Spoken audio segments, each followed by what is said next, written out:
আচ্ছা, তো শুরুতে যে জিনিসটা জানতে চাই যে তুমি ব্র্যাক ইউনিভার্সিটিতে তো সিএসসিতে পড়লা, তো সিএসসিতে যখন তুমি পড়ছো তখন কি এমনিতে তুমি প্রোগ্রামিং নিয়ে খুব ন্যাচারালি সিএসসি 101 ছিল, 201 ছিল, এখান থেকে তো তুমি তোমার এই কম্পিউটার সায়েন্স বা প্রোগ্রামিং সম্পর্কে জানছো, বা ভার্সিটির আগে কি কখনো তোমার প্রোগ্রামিং বা রিলেটেড কোনো কিছু ধারণা ছিল?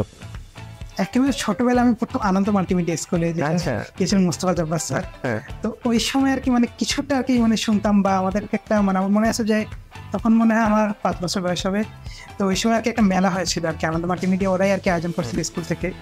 তো আমরা গিয়েছিলাম, আমরা এখানে আর কি মাইক্রোসফট ওয়ার্ড এগুলো মানুষকে দেখাতাম, তাই মানে এরকম আর কি ছিল আর কি।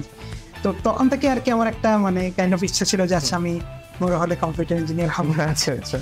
তো দেন তুমি ইউনিভার্সিটিতে এনরোল করলা এবং তুমি এই সিএসসি যে ফান্ডামেন্টাল যে কোর্স বা কোর্স সাবজেক্ট যেগুলো আছে সেগুলো যখন পড়ছো তখন কি মানে থাকে না যে অনেক বুঝে শুনে পড়ার চেষ্টা করছো নাকি জাস্ট পাস করার জন্য পড়ছো? মানে একদম যদি তুমি অনেস্টলি বলতে না, মানে প্রথম দিকে খুবই বুঝে শুনে করতাম, কিন্তু মাঝে দিয়ে আমি বললাম তো যে মানে কোর প্রোগ্রাম বা কম্পিটিশন মানে প্রোগ্রামিং রিলেটেড যে কম্পিটিশনগুলো ওগুলোতে খুব একটা যাওয়া হতো না। তা আমার আর কি মুভ করছিলাম আমি আর কি বিজনেস রিলেটেড মানে যে কম্পিটিশন প্লাস হচ্ছে আমি আর কি রোবোটিক্স কম্পিটিশন করছি আমি। তো রোবোটিক্সের দিকে আর কি আমার ফোকাস চলে গেছে, তো ওই সময় আর কি আমি রোবোটিক্স কম্পিটিশনগুলোই বেশি করতাম।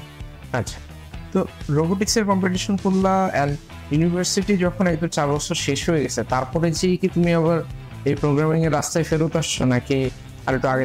লাস্ট সেমিস্টারে ছিলাম, আচ্ছা তখনই আর কি মানে প্রোগ্রামিং মানে আবার মানে প্রোগ্রামিং করতাম না এরকম না, আমাদের তো মানে তারপর থিসিসের জন্য যা যা করা লাগে ওগুলোই করছি, কিন্তু মানে ওয়েব ডেভেলপমেন্টের দিকে আসছি তখন।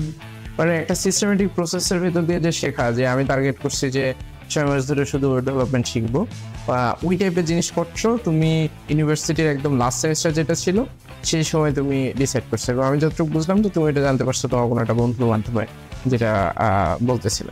তো তুমি প্রোগ্রামিং হিরো কোর্সে জয়েন করলা এবং ফাইনালি বললা যে 2 মাসের মাথায়, 2 মাস না 3 মাস, 2 মাস বা 3 মাসের মধ্যে, 2 মাস বা 3 মাসের মাথায় তুমি রেজিস্ট্রেশনে একটা কাজ করার সুযোগ হয় তোমার। যে জিনিসটা জানতে চাই, রেজিস্ট্রেশনে তুমি যে পজিশনটাতে অ্যাপ্লাই করছিলা এটা পজিশনটার নামটা কি ছিল, মানে ডেজিগনেশন কি ছিল? আমি ছিলাম ট্রেনি ইউআই। আচ্ছা, ট্রেনি ইউআই ইঞ্জিনিয়ার, তার মানে হইতেছে basically trainee front end developer. আমি যদি একজন জেনারিক টার্মে বলি তাহলে ট্রেনি ফ্রন্ট এন্ড ডেভেলপার। আর তুমি সবার প্রথমে এইটা জেডিটা দেখলা, জেডিটা দেখে কি তোমার মনে হয়েছে যে না আমার এই স্কিল সেটগুলো আছে আমি অ্যাপ্লাই করব, নাকি জাস্ট র্যান্ডমলি মনে হয়েছে যে না রেজিস্ট্রেশনে তখন মনে হয়েছে যে আমি পারবো, কারণ যে মানে জাভাস্ক্রিপ্টের মানে কিছু নলেজ লাগতো, তারপরে HTML CSS তো দেখা গেছে যে আমি খুব ভালো মতোই পারতাম, বললাম না আমি নোট নিতে বানাতো। যখন তুমি করছো 2 মাস তখন ইটস লাইক যে তুমি মাত্র জাভাস্ক্রিপ্ট শুরু করছো, এই কয়টা সময় মনে হয় আমি জাভা করতাম। আচ্ছা, জাভাস্ক্রিপ্ট তো ওইভাবে আর কি তো বুঝেই যায়, মানে ওর কনসেপ্টটা জানতাম। মানে ফাউন্ডেশনাল নলেজ তোমার ভালো ছিল, কারণ সেকেন্ড মান্থে আমার যতটুকু ধারণা যে রিয়াক্ট তখনও মনে হয় তুমি শুরু হয়নি, তখনও জাভাস্ক্রিপ্টের ভিতরে আসা। আচ্ছা, তো তুমি যখন ইন্টারভিউতে আসলা তোমার সিভিতে শর্ট লিস্টেড হইলো, অ্যান্ড সিভিতে শর্ট লিস্টেড হওয়ার পিছনে কি কারণ ছিল? যে আমি বোঝার চেষ্টা করতেছি যে তুমি কেন রেজিস্ট্রেশনে শর্ট লিস্টেড হইলা, তোমার কি সিজিপিএ অনেক হাই ছিল এই কারণে? মোটামুটি ছিল। আচ্ছা, এটা কি 3.5 এর উপরে না নিচে?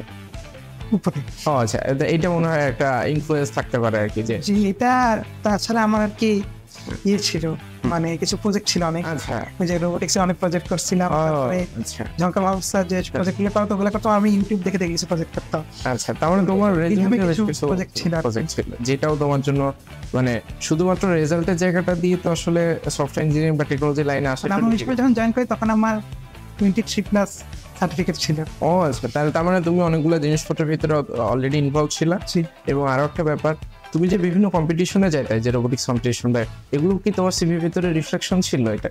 জি, আচ্ছা, রোবোটিক্স কম্পিটিশন, তারপরে যে ইয়েতে যে রোবোটিক্স কম্পিটিশন ছিল চ্যানেল আইতে। আচ্ছা, ওটাতে আমরা মানে টপ 6 এ ছিলাম। ও আচ্ছা, সো তার মানে এগুলো কাইন্ড অফ একটা ইনফ্লুয়েন্স হিসেবে কাজ করছে তোমার সিভিটা শর্ট লিস্টেড হওয়ার জন্য। কারণ ইউজুয়ালি যেটা হয় যে অর্গানাইজেশনগুলো যখন শর্ট লিস্টেড করে এক্সট্রা কারিকুলার অ্যাক্টিভিটিস বা ভার্সিটিতে থাকা অবস্থাতে 1-2টা প্রজেক্ট করছে, সেগুলোকে অনেক এগুলোর সাথে আমি জড়িত ছিলাম। তারপরে অনেক কিছুই করা হতো, মানে আমরা অনেক বিজনেস কম্পিটিশন অনেকগুলোই করেছি। সো এক্সট্রা কারিকুলার অনেকগুলো জিনিসপত্রের ভিতরে তুমি ইনভলভ ছিলাম, যেটার কারণে আসলে তোমার সিভিটা শর্ট লিস্টেড হইতে আমার কাছে মনে হয় অনেকখানি হেল্প হয়েছে।